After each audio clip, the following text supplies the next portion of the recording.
त्यही यहाँ रहेको छ। मम्मीले चाहिँ हालेर हेर्नु न के भन्छ। भारी बोकेर रेडी भइसक्यो। के दिनु अरे? यो दिनु भनिरहेको छु। ल ल्याऊ ल। साथीहरू म चाहिँ कुरो लिएर जाँदैछु। बहिनी चाहिँ पछाडि छ। गाउँले जीवन बाख्रा चाहिँ भइरहेछ। आज त ढिलो पनि भयो त्यसै पनि खाना खाँदा बोल्दा। ओइ छिटो आइज है। मेरो बाख्रा चाहिँ देख्न सक्नुहुन्छ यतापट्टि। किन कराएको?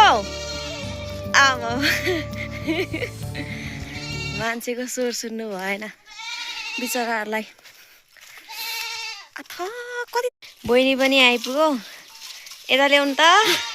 यहाँ राखौ।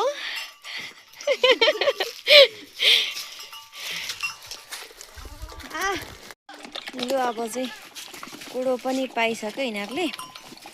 मस्त खाँदैछ। अघि यहाँ घमासान यहाँ चल्नेहरू पनि अहिले चाहिँ शान्ति भएर खाँदैछ।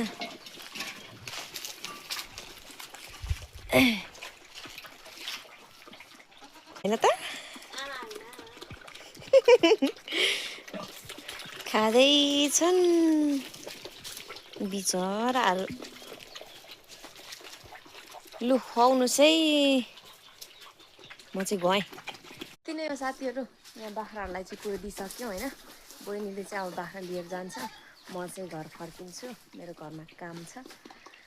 अब यो बाख्राहरू चाहिँ बहिनीले लिएर जान्छ अनि भरे ल्याउँछ। यति नै हो साथीहरू। By by.